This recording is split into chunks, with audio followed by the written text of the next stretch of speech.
right, everybody. How are you today? Aaron here bringing you your daily horoscope for Wednesday, the 6th of May, 2020. The moon moves into Scorpio, all right? Going deep into our shadow, getting ready for that full moon early on Thursday morning, right? So this comes with a great deal of learning. Okay, the moon moving into Scorpio today. We've had to take time to look at the other the past couple of days, in appreciation for the other, putting in for the other, respect and all these wonderful things. And now, while still acknowledging the outside world, we're going deeper within our own world and reflecting. So much has changed in this past 2 months, let alone the past 2 weeks when we had the new moon over there in Taurus, right? Lots of things change. And that's the transformation of Pluto, change. That's the transformation of Scorpio, is change, right? The trees losing their leaves, going inward. Okay? Now, although it's springtime and things are coming out emotionally, astrologically, for this period, again, leading up to this full moon, it's about this self-inner reflection and how dealing with the shadow side of life is necessary for our personal growth. All right, now let me show you the chart here because there's a lot going on. All right, so here's the moon at noon. All right, let me take it back just a couple hours. All right. There we go. So early in the morning, 6 a.m., again, depending on where you're at in the world, the moon is going to square Saturn, okay? And this is a way of saying this is part of life. This beginning, this ending, death, transformation. What goes up must come down. What lives must die. There's no escaping this stuff. There's no escape. Okay? This is a part of life. And Saturn wants us to learn the lessons. That's Saturn's job in the zodiac, is learning lessons. And for us to move forward, okay, it's important that we learn all about our own shadow and the shadow side of life, right? The rainbow wouldn't be the rainbow without the storm. Yeah. Okay. Now we also have this moon creating the sextile to the south node, which is beautiful. Again, there's some sort of an emotional release. Okay. Moon trine to the north node, reminding us to care, to love ourselves during this time. We're all going through some sort of a healing, okay? The moon creating a triseptile to Chiron. This is about our personal healing. This is in Aries. This is very personal. This is very close to chest, okay? What's been going on the past couple of weeks here is very personal, and we're all feeling this on a very, very deep level, and our emotional moon wants to bring all of this to light, okay? So although the full moon doesn't happen for another 24 hours, we're going to really be feeling it because, again, it's saying, look, we have to shine a light on these shadows, all right? We have to give ourselves time, space to heal, okay? We have, now here's the more challenge aspects, all right? Let's move forward a little bit. There we go. Let's go there. Okay. So we have now the moon square, or sesqui-square, that little line right there, sesqui-square, to Neptune, dreams, imaginations.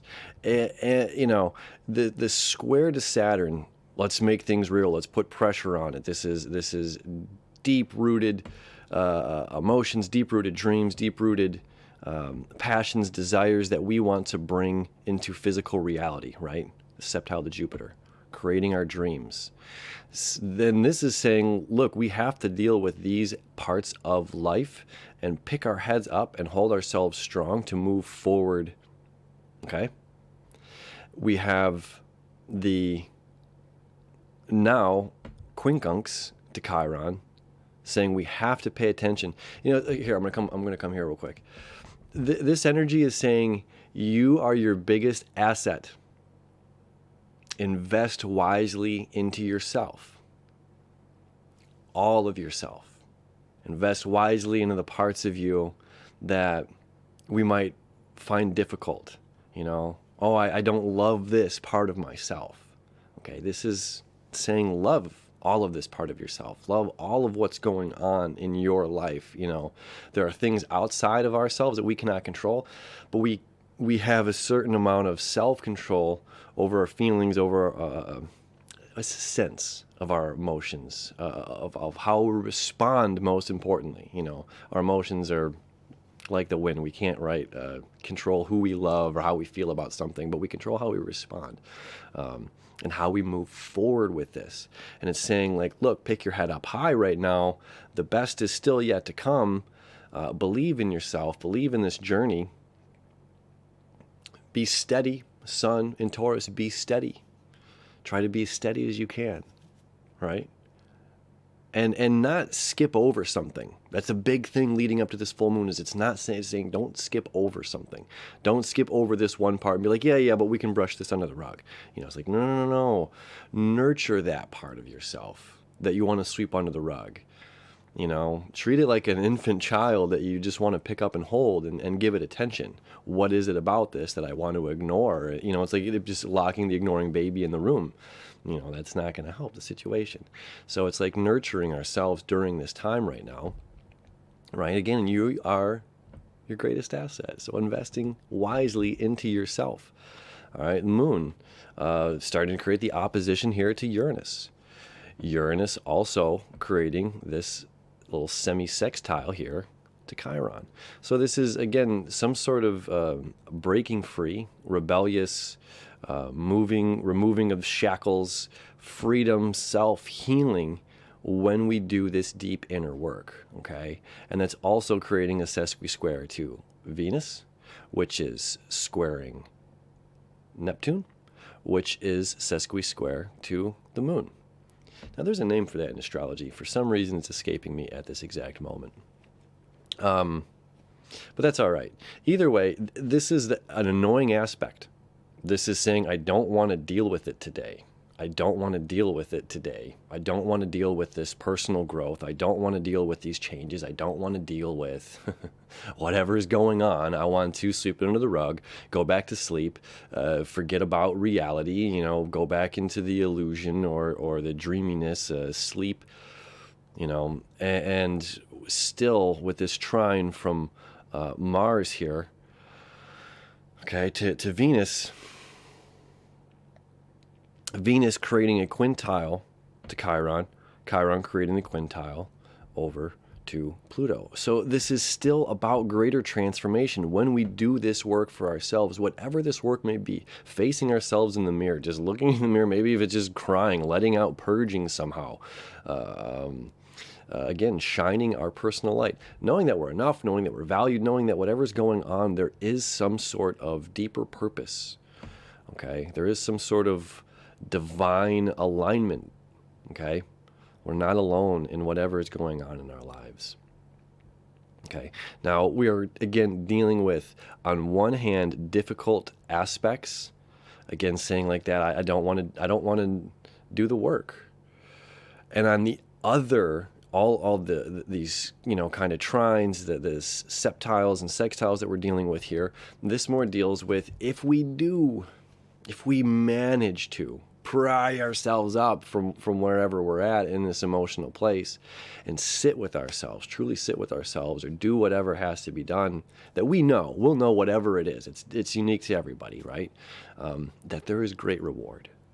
There's great reward for facing ourselves. There's great reward for looking in the mirror and doing this work. There's great reward for sitting with ourselves, acknowledging and nurturing that shadow part of ourselves right now that we might want to ignore or think that we can escape. It's like that. It's we cannot escape it. This is the laws of this physical reality. Okay, that's part of this Saturn square the moon as well. All right, we're immortals and we're all rich by 30, and it's like, nah, not always, but that's all right. So there's still a lot of beautiful energy. There's a lot of healing, opening up, continuing the blossoming, continuing to illuminate. All right, illuminate the shadows for the next 2 days, and really, so today and tomorrow. Again, focus, where were we 2 weeks ago? Okay, where were we 2 weeks ago? What were we trying to set into motion during this new moon in Taurus? What kind of stability did we want in our lives? How can we follow through with that? How can we live that? Yeah. All right. Have a beautiful day, my friends. As always, thank you. We'll see you tomorrow.